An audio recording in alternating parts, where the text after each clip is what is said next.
Hello everybody, it's the FarmSim guy here, hope you're all doing well. We are back in Italy and it is the start of a new day.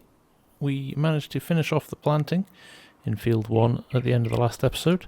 So that's all done and ready to go. The chickens are producing a good amount of eggs, starting to fill up our pallets here, and we are going to go and get our other 2 fields planted. So we'll jump straight in the tractor here, we'll have a little chat as we head over there. But so far so good in terms of the planting. We've got a little bit of seed left in this, probably enough to get both fields done, so we're just going to head straight down there and get those planted today. This wheat is going to be very handy for the chickens. We need that at the moment for the chickens, but we need to start thinking about making some money. I've had a look at the contracts and the contracts don't pay very much, so actually my next decision is probably going to be, what do we do with our final £50,000? Now we do need to consider how we fund machinery. It's possible that we need to get a loan out or lease some machinery to keep us going in the short term, but longer term we've got to think about what other equipment we need to be able to farm our crops. Okay, so here we are at our other 2 fields. If you remember the one further back there, we have limed, but we haven't ploughed it. So we need to, this is not a direct drive drill, so we will need to do something to sort that out. I've got a bit of a plan though, but first and foremost, I think what we want to do is start to get this planted. We're going to go for wheat again, so we'll start doing the headlands here, and we will come back shortly when this field's finished. And I'll talk you through my plans for what we're going to do next.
Okay, so we're just finishing off these last couple of rows here, and then I've got a bit of an idea. Basically, I think what we're going to do is we're going to head back again, as we've just headed back to get some seed.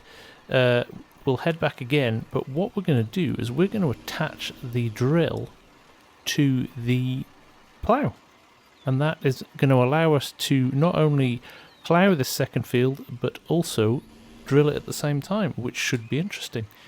Never tried that before. Now our plough is wider than our drill, I know that much, but I'm wondering if we left the plough folded up, what would happen. But there we go, we finished the first field. It's looking pretty good. There is a tiny little bit here that we've missed. Just grab that on the way past.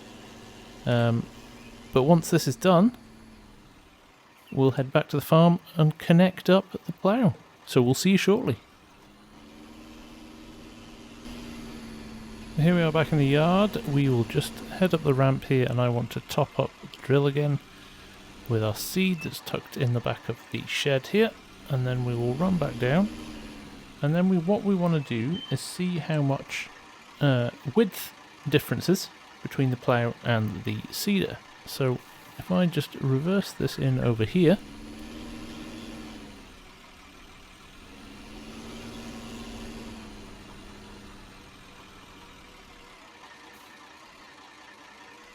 unhitch that. Now let's go and get our plough.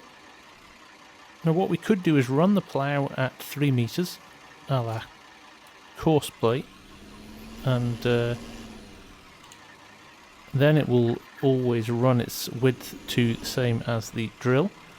or we just run it at 4 meters and we have a bit of an overlap. So we'll soon find out. Now it looks, interestingly, like the plough might be 3 meters with the two ends folded in. But it's good that they hook together. Let's head back to the field and see what happens. So here we are, just arriving at the field. We will just pull in here.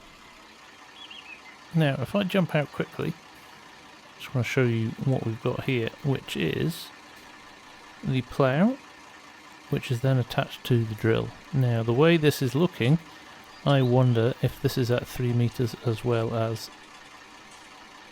the drill. So what we'll do, I'm just going to do a couple of little tests here. Let's reverse this up. Let's drop it down into the ground.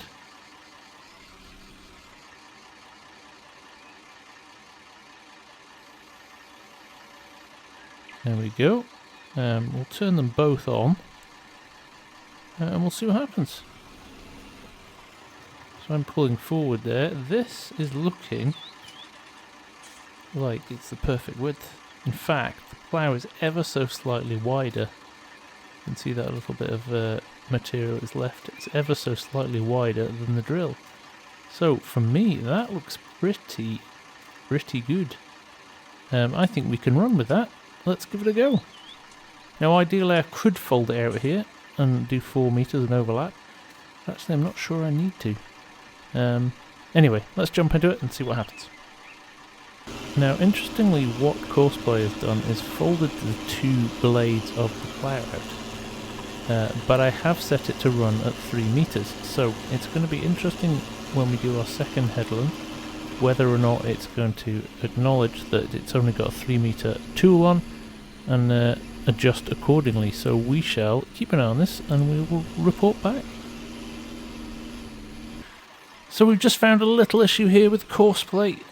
It won't allow us to run the drill that close to the edge of the field. We get caught up in the trees here. I think it's probably because we're running at 3 meters as well. So we're just going to quickly run this edge manually. Going to have to dodge some of those trees. I think that might actually be the only one, just that one tree. It looks like it's running okay for now. Okay, we're back running again. So our little Courseplay experiment didn't work. So here's a good example of why. With the plough unfolded, which is what Courseplay automatically does, it starts to plough up seed we've already planted. What we would need to do was leave it at 3 meters for the whole field, and we can't do that with Courseplay because it auto unfolds the machine. So what we're going to have to do is drive it by hand. Not a problem. It still gets the job done in half the time because we're not running the field 2 separate times, but it's just a little bit unfortunate because we thought we might be able to do it automatically. So there we go. You live and you learn. So let's push on. We've got a job to do.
Okay, we're coming up to finish the last 2 rows here. As you've maybe noticed from the time-lapse, we're having to keep the drill moving forward the whole time. If I lift this up and drop it down, it's leaving chunks of ploughed field in front of the drill.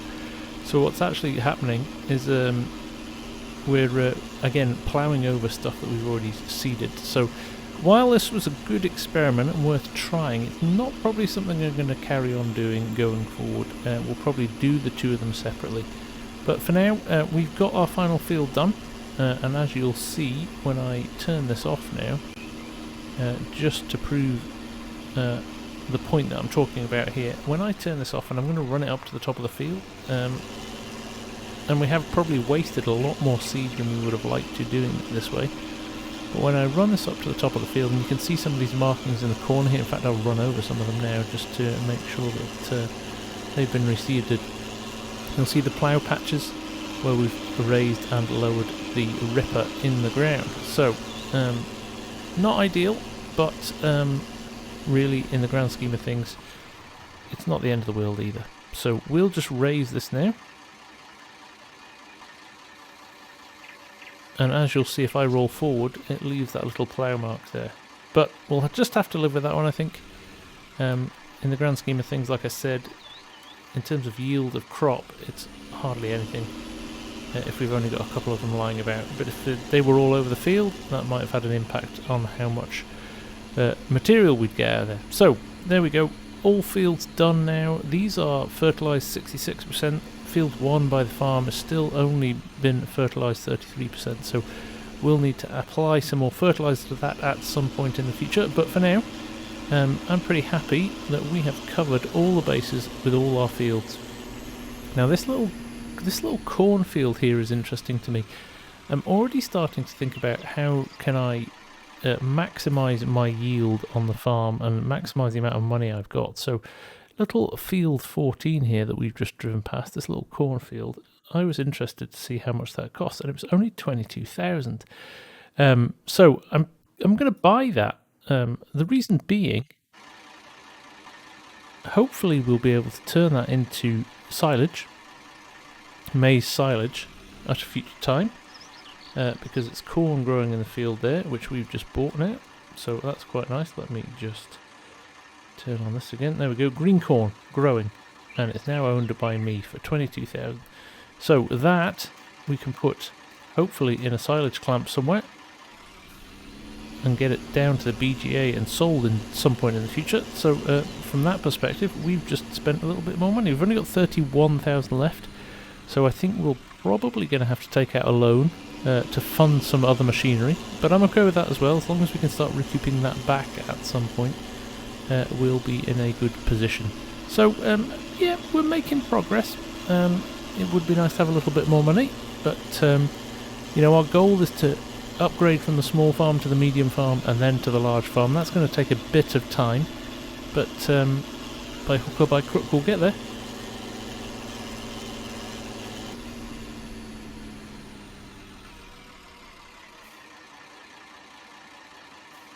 Okay, here we are back in the yard. We're not going to need the seeder for a little while, so in fact we're not going to need the plough for a little while either.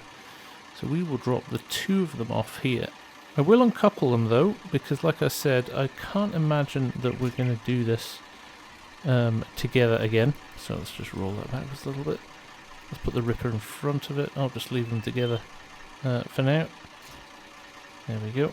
And we'll leave them as they are. We will roll the tractor back up to the yard here. We'll park it in the shed and then we'll come back. I'm just going to top up the chicken feed as well. Get that done. And then we will probably try and unload. In fact, what I'll do is I'll connect this straight away to the spreader, because what we need to do is fertilise field number 1, which won't take long. So we'll just need to unload the lime from here. There we go. And unload, although it's dropped it by that diesel tank. We've unloaded the lime, which is great. Grab this, top up with some of the fertiliser we've got hidden in this little alcove here. There we go. will do. I think one will probably do, 66%. It's not a huge field. And we will just park that there for a second. We'll leave it running because we'll only be a few seconds here. We'll get the Massey. And we'll just go and feed the chickens. They're getting through their food pretty quick. Jump to our seasons menu. They're halfway through what we fed them yesterday already. So again, another good example of why we probably need to get wheat into the storage pretty quickly so that we can keep our chickens happy. So basically we'll use the bag straps here. As soon as we lift this up, it should start unloading. There it goes. And that is the end of that bag.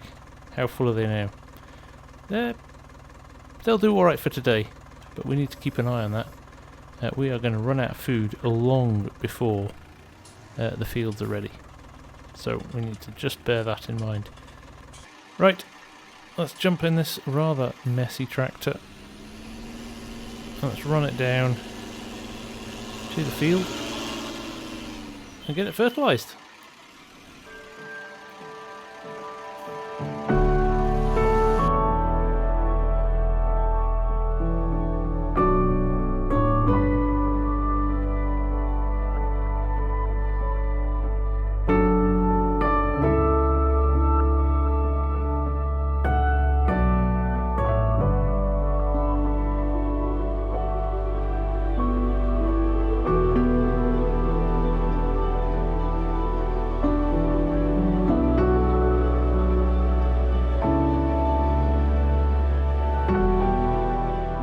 So there we go, that didn't take very long at all, and that is another layer of fertiliser on the field. Now I did notice there was a couple of small weeds starting to grow in the field. We do have weeds on for this series, so we need to be careful to keep an eye on those. Now whether or not I use herbicide on those, or I go and get a little rake and pull those weeds out, I don't know yet. I'll see how it pans out. Probably we'll just spray them, but we shall wait and see. We'll see what the most cost-effective solution is. But for now, that is pretty much everything that we need to do. Obviously, with seasons, a little bit more of a waiting game. But the sun is shining. We should maybe go and do a little bit of sightseeing for a while.